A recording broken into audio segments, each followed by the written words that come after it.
Eu acho que a aula passada não ficou bem claro como construir um planejamento fatorial fracionário. Por isso, agora nós vamos seguir um modelo, ou melhor, um exemplo completo aqui retirado do livro Como Fazer Experimentos, né, de Benício Barros Neto, Ieda Spatino Scarminio e Roy Edward Bruns. Então, primeiramente, nós vamos analisar o planejamento fatorial completo. Mas, de fato, quando você tem muitas variáveis, você começa de um planejamento fracionário. Um planejamento fracionário para fazer uma triagem das variáveis. Mas vamos seguir o roteiro do livro.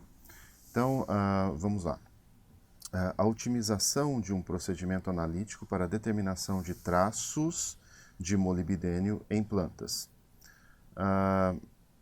O método baseado na ação catalítica do molibdênio 6 sobre a oxidação de íons iodeto pelo peróxido de hidrogênio feita num sistema de fluxo contínuo monossegmentado. De todos os fatores considerados importantes para a produção do sinal analítico, 4 foram escolhidos para um estudo preliminar: as concentrações de ácido sulfúrico, peróxido de hidrogênio, iodeto de potássio e o tempo. Então, o primeiro fator aqui, concentração de ácido sulfúrico. Segundo fator, iodeto de potássio. Terceiro, peróxido de hidrogênio. Quarto, o tempo. Então, aqui nós temos à direita a matriz do planejamento fatorial 2 a quarta, é um planejamento fatorial completo, sem replicatas. E aqui nós temos o valor da resposta, né, o sinal analítico que está sendo otimizado. Então, 4 fatores, inicialmente aqui no planejamento fatorial 2 a quarta completo. Então, você usa os métodos que já conhecemos, né, para determinar quais os fatores, né, os efeitos e as interações são importantes. Então, aqui nós temos o gráfico de probabilidade normal em função do efeito. Então, podemos perceber que os efeitos 2, 3 e 4 são importantes, ou seja, concentração de iodeto, peróxido e o tempo. E as interações entre a concentração de iodeto e peróxido e a concentração de iodeto e o tempo, essas duas interações aqui, são importantes. Então, aqui à direita nós temos, digamos, os parâmetros vindos do modelo. Repare que nós temos 16 ensaios, então 16 graus de liberdade. Então, nós podemos ajustar 16 parâmetros, né? É claro que nesse caso a gente não tem uma estimativa do erro segundo o método dos mínimos quadrados, mas há outras formas de estimar o erro. Então você tem 16 ensaios, 16 parâmetros, é justamente o que nós temos aqui, 16 parâmetros. A média é um deles, né, o que o software chama de intercept, e aqui os parâmetros significativos eu destaquei em vermelho, né? Então, novamente, iodeto de potássio, peróxido de hidrogênio, tempo, e as interações entre concentração de iodeto de potássio e peróxido de hidrogênio e a concentração de iodeto de potássio e o tempo. Então, essa é a interpretação do nosso planejamento fatorial completo, né? Mas agora a gente vai avançar um pouquinho, né? Vamos avançar um pouquinho, vamos ver o que nós temos para agora. Então, nós vamos trabalhar agora com planejamento fatorial fracionário, né? Então, para executar o planejamento fatorial completo, nós precisamos fazer 16 ensaios.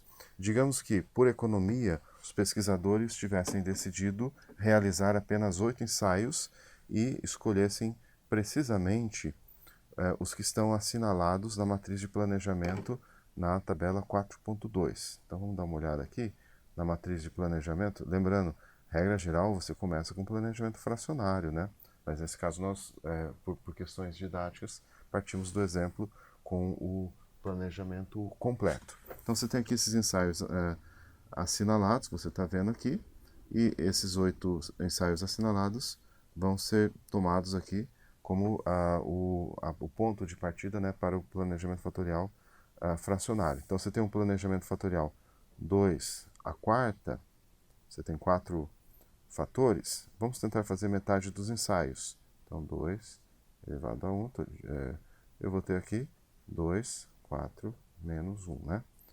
Ou seja, vamos precisar de 8 ensaios apenas para fazer esta fração meia. E aqui estão os respectivos sinais da matriz de planejamento, agora com 8 ensaios, né? E não foi acrescentado aqui a interação 1, 2, 3. Ó, só para lembrar que 1 representa a coluna referente ao efeito concentração do ácido sulfúrico, tipo concentração nível baixo, concentração nível alto e assim por diante. 2, a coluna referente à concentração de iodeto. 3, a coluna referente à concentração de peróxido. E, na verdade, aqui, deixa eu retomar aqui, ó. 1, ácido sulfúrico, né, o fator ácido sulfúrico, H2, SO4. Estou fazendo aqui porque eu acho que eu fiz confusão. Aqui, iodeto, KI. Aqui é o peróxido, né, H2O2.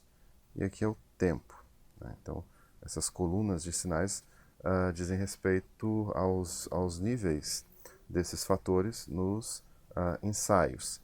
E aqui tem as colunas das interações. Por exemplo, a coluna 1, 2 é o produto dos sinais da coluna 1 com a coluna 2. Ó, menos com menos dá mais com menos dá menos com mais dá menos, mais com mais dá mais, e assim sucessivamente. Então, cada coluna aqui das interações, tipo interação entre o fator 1 e o fator 2, ou seja, ácido sulfúrico e peróxido de hidrogênio, é o produto dos sinais das respectivas colunas. Né?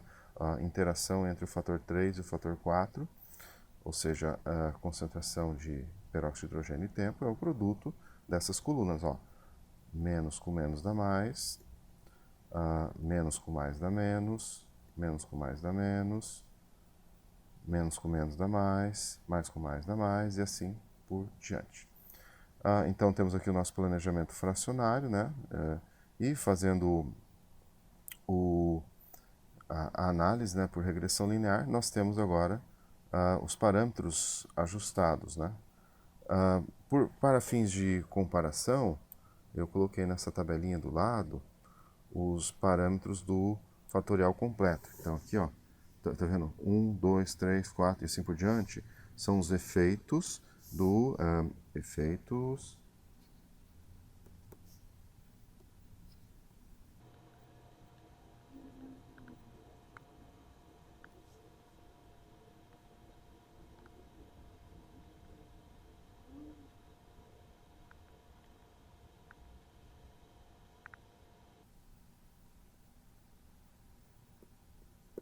Então aqui nós temos os efeitos calculados com o fatorial fracionário e aqui o fatorial completo. Né? Então você vê que os efeitos principais aqui coincidem razoavelmente bem, ó, tipo aqui com o fatorial completo, representando aqui o efeito de concentração de iodeto, o 2, né, o segundo efeito, e aqui o L2 calculado com os dados do fatorial fracionário, bem próximos, né?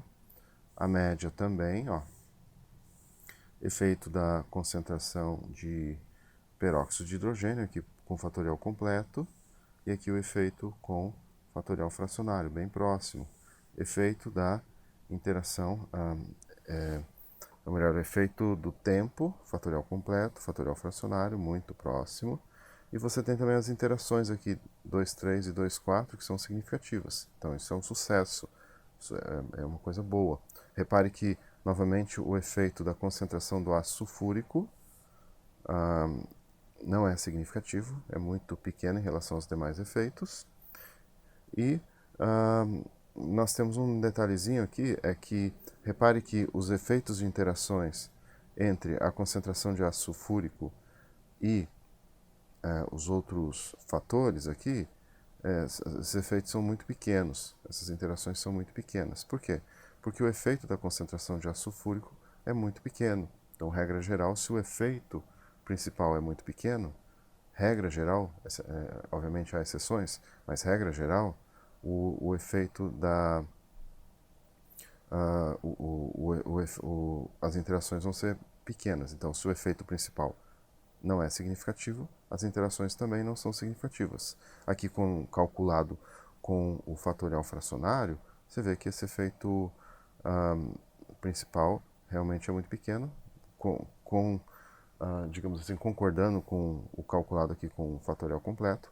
Porém, nós temos um problema. Essas interações envolvendo o fator 1, que é a concentração de ácido sulfúrico, aqui calculadas agora usando o planejamento fatorial fracionário, elas estão inflacionadas. Muito altas.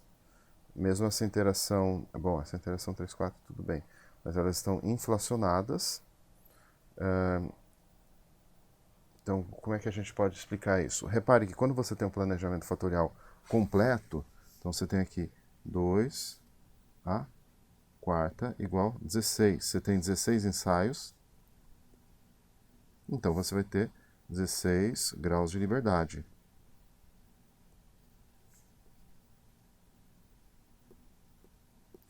Em outras palavras, você vai poder calcular 16 parâmetros pelo método dos mínimos quadrados.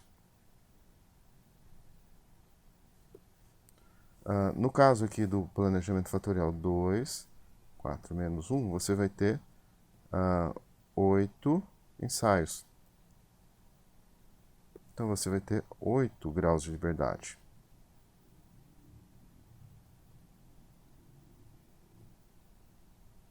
Em outras palavras, você pode ajustar um modelo de regressão linear com, no máximo, 8 parâmetros. Então repare que a média é um dos parâmetros, é o chamado intercept.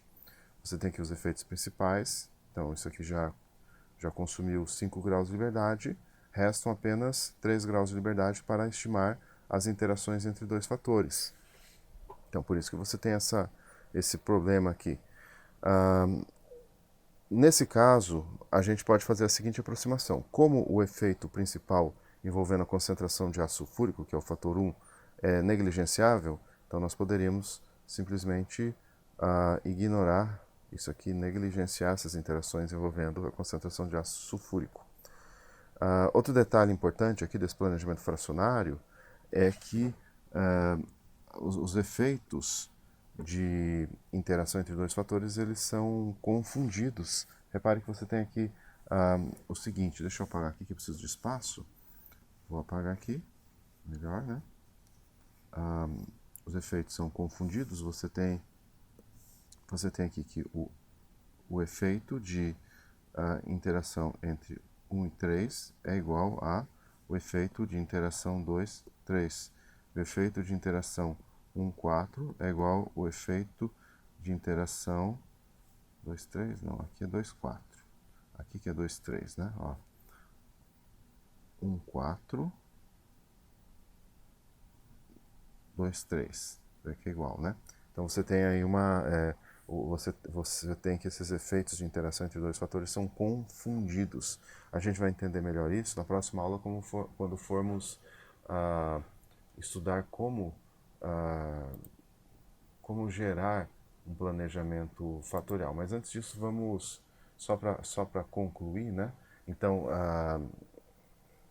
a comparação, né, entre a fração meia e o planejamento fatorial completo, né? Então, comparando os valores dos efeitos obtidos com o planejamento completo e os efeitos calculados somente com a fração meia, nós vemos que as estimativas da média e dos efeitos principais são muito parecidos nos dois casos. Então, isso significa que podemos estimar muito bem a média e os efeitos principais usando apenas 8 ensaios, ou seja, com a metade do esforço necessário para fazer o planejamento completo. Os valores das interações significativas no fatorial completo também estão em boa concordância com os valores obtidos com o planejamento fracionário. Em compensação, as interações envolvendo o fator 1 estão superestimadas, né? Então, com os 8 ensaios da fração meia, nós podemos estimar apenas 8 grandezas independentes. Depois do cálculo da média e dos 4 efeitos principais, restam apenas 3 graus de liberdade. Então, obviamente, esse número é insuficiente para fornecer estimativas independentes de todas as 6 interações de dois fatores. Então você pode constatar que a interação entre, por exemplo, o fator 1 e 2 é igual à interação entre o fator 3, 4. Então essas interações entre dois fatores estão todas confundidas, né? Então, novamente, se admitirmos que a interação envolvendo o fator 1 não são importantes, porque o seu efeito principal é desprezível, então concluiremos que essas interações aqui envolvendo o fator 1 podem ser aproximadas para zero. Bom, a aula já está um pouquinho longa, então na próxima aula nós vamos trabalhar como criar, como gerar uma fração meia, né? Então até a próxima aula.